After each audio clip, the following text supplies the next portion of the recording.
안녕하세요. 오늘 이 자리에서 여러분과 함께하게 된 것을 우연이 아니라고 믿습니다. 지금 당신의 삶에 어둠이 깃든 밤과 같은 시간을 보내고 계신가요?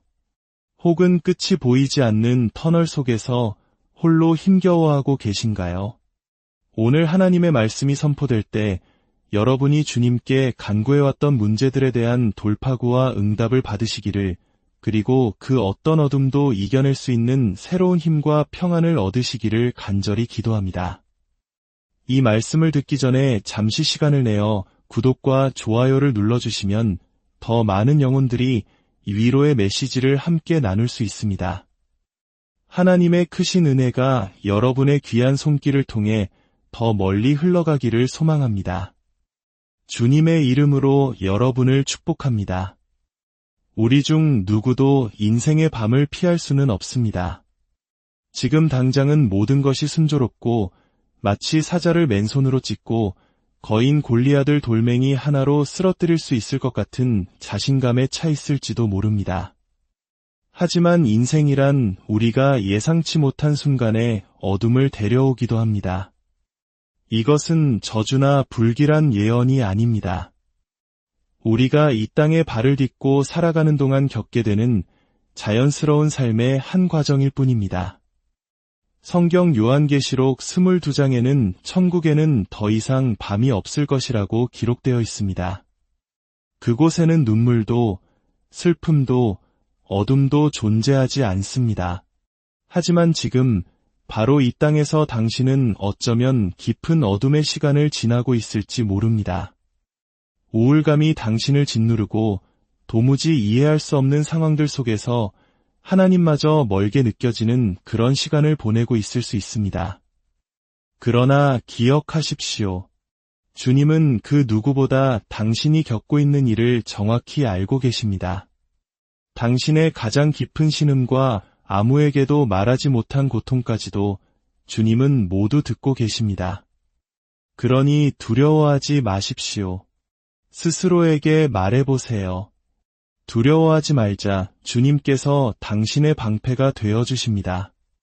성경에는 밤에 일어나는 수많은 사건과 이야기들이 등장합니다. 시편 16편에서 다윗 왕은 이렇게 고백합니다. 나를 훈계하신 여호와를 송축할지라. 밤마다 내 양심이 나를 교훈하도다. 위대한 믿음의 사람 다윗에게도 고통스러운 밤의 시간은 있었습니다.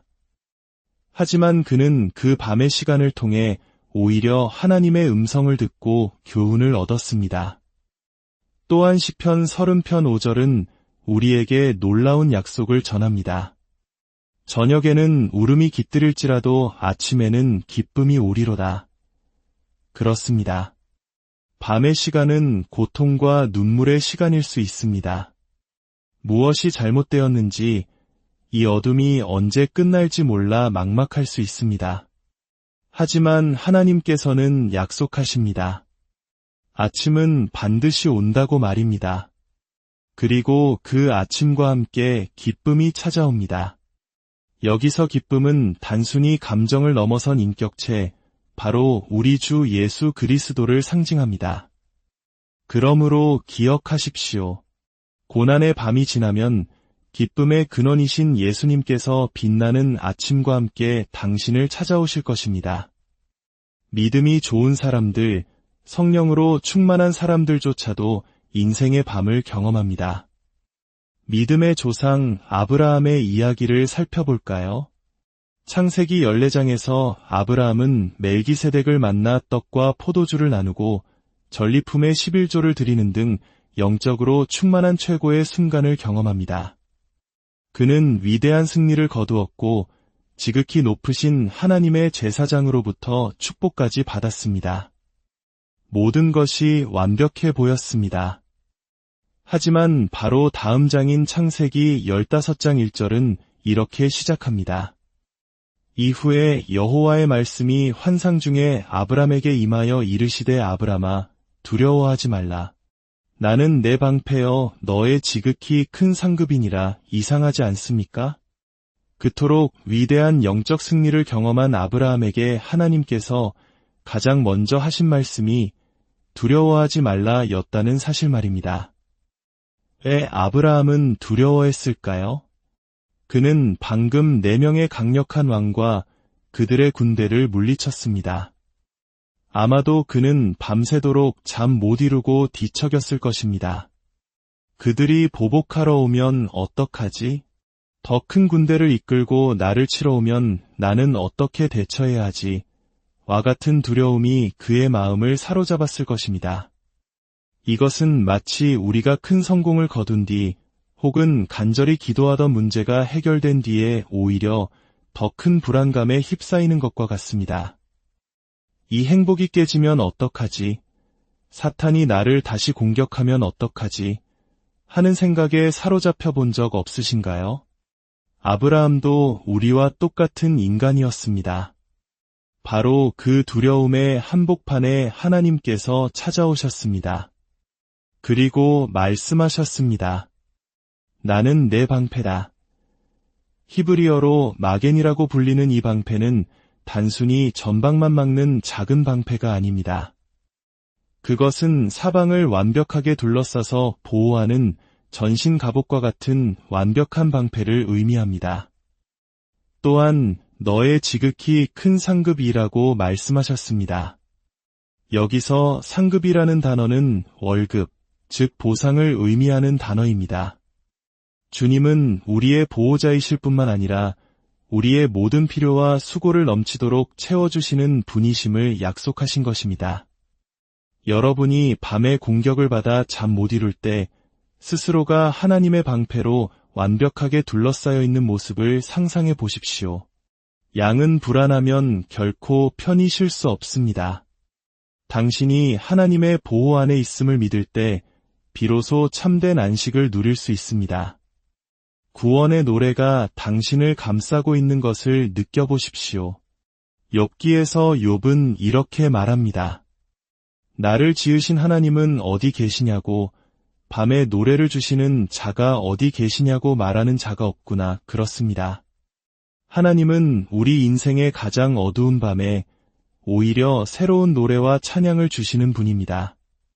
밤은 사탄이 가장 크게 울부짖는 시간처럼 느껴질 수 있습니다. 낮에는 고양이 울음소리처럼 희미하게 들리던 비난과 정죄의 목소리가 모두가 잠든 밤에는 수백 배로 증폭되어 우리를 덮친 것 같습니다. 나만 이런 끔찍한 생각을 하는 것 같고 나만 이 고통 속에서 외로운 것 같습니다. 만약 사탄이 당신을 잠 못 들게 하려거든 그 시간을 그냥 낭비하지 마십시오. 오히려 그 시간을 하나님의 말씀을 묵상하는 기회로 삼으십시오.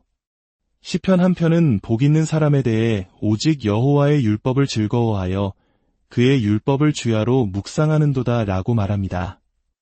잠이 오지 않을 때 텔레비전을 켜거나 스마트폰을 들여다보는 대신 하나님의 말씀을 깊이 되새겨 보십시오. 소가 풀을 먹고 되새김질하여 영양분을 얻는 것처럼 하나님의 말씀을 곱씹고 또 곱씹어 보십시오. 그 말씀이 당신의 영혼에 저지되고 뼈가 되고 살이 되어 새로운 힘과 건강을 줄 것입니다. 그렇게 말씀에 집중하다 보면 어느새 당신은 깊은 잠에 빠져 있고 눈을 뜨면 빛나는 아침이 와 있을 것입니다. 하나님은 그가 사랑하시는 자에게 잠을 주시는 분입니다. 만약 당신이 불면증으로 고통받고 있다면 잠 자체와 씨름하기 전에 먼저 한 가지 사실을 마음에 굳게 세우십시오. 바로 나는 하나님이 사랑하시는 자녀다라는 사실입니다. 당신이 하나님의 사랑받는 자녀라는 확신이 당신의 마음을 가득 채울 때 당신은 마치 아버지의 품에 안긴 아기처럼 평안하게 잠들 수 있게 될 것입니다. 요한복음은 사랑의 품에 대한 이야기입니다. 제자 요한은 예수님의 품에 기댔고 예수님은 아버지 하나님의 품에 기대셨습니다. 예수님께서 광야에서 마귀에게 시험받으실 때에도 사람이 떡으로만 살 것이 아니요 하나님의 입으로부터 나오는 모든 말씀으로 살 것이라고 선포하셨습니다. 여기서 말씀이란 바로 직전에 아버지께서 너는 내 사랑하는 아들이라 내가 너를 기뻐하노라 라고 하신 그 사랑의 음성이었습니다. 예수님은 아버지의 사랑의 말씀 안에서 모든 시험을 이기셨습니다. 여러분, 당신은 하나님의 사랑받는 자녀입니다. 이 진리 안에서 모든 두려움을 이겨내십시오. 사탄이 사용하는 가장 강력한 전략 중 하나는 바로 고립입니다. 그는 당신이 겪는 고통이 세상에서 오직 당신만 겪는 특별하고 이상한 문제라고 속삭입니다. 그래서 당신을 형제자매들로부터 떼어놓으려 합니다. 거라사 지방에 귀신 들린 사람은 홀로 무덤가에 거하며 스스로를 해치고 있었습니다. 사탄은 사람을 반사회적으로 만들고 공동체로부터 고립시켜 파괴합니다. 오늘날 우리는 소셜미디어를 통해 수많은 사람과 연결되어 있는 것처럼 보이지만 오히려 더 깊은 고립감을 느끼며 살아갑니다. 하지만 베드로전서 5장은 우리에게 이렇게 권면합니다. 너희 대적 마귀가 우는 사자같이 두루다니며 삼킬 자를 찾나니 너희는 믿음을 굳건하게 하여 그를 대적하라.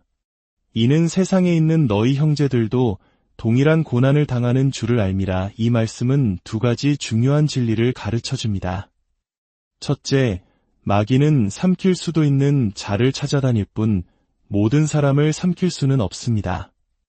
둘째, 우리가 마귀를 대적하는 힘은 믿음을 굳건히 하는 것과 나만 이 고난을 당하는 것이 아님을 아는 것에서 나옵니다.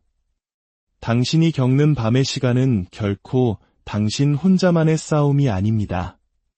당신의 교회 공동체 안에, 당신의 형제자매들 안에도 당신과 똑같은 눈물을 흘리며 밤을 지새우는 이들이 있습니다. 서로의 연약함을 나누고 서로를 위해 기도할 때 우리는 혼자가 아니라는 사실에서 오는 큰 위로와 힘을 얻게 됩니다. 사탄의 고립 전략에 맞서 우리는 사랑의 공동체 안으로 더 깊이 들어가야 합니다. 그렇다면 믿음을 굳건하게 하여 마귀를 대적한다는 것은 구체적으로 무엇을 의미할까요? 여기서 믿음은 막연한 신념이 아니라 믿음으로 의롭다 함을 얻는 진리, 즉 이신칭의의 교리를 의미합니다. 갈라디아서 3장은 믿음이 오기 전에는 우리가 율법 아래에 갇혀 있었지만 믿음이 온 후에는 더 이상 율법 아래 있지 않다고 말합니다. 이 믿음은 바로 예수 그리스도를 믿음으로 말미암아 우리가 의롭게 된다는 복음의 핵심입니다. 따라서 마귀가 밤에 당신을 찾아와 과거의 죄와 실수로 당신을 참소하고 정죄할 때 당신이 해야 할 일은 이것입니다. 죄책감에 빠져들거나 변명하는 것이 아니라 담대하게 선포하는 것입니다. 나는 그리스도 예수 안에서 하나님의 의입니다. 이 선포는 당신이 얼마나 대단한 사람인지를 자랑하는 것이 아닙니다. 이것은 나의 행위가 아닌 예수 그리스도께서 십자가에서 이루신 완벽한 일에 근거한 나의 새로운 정체성을 선언하는 것입니다.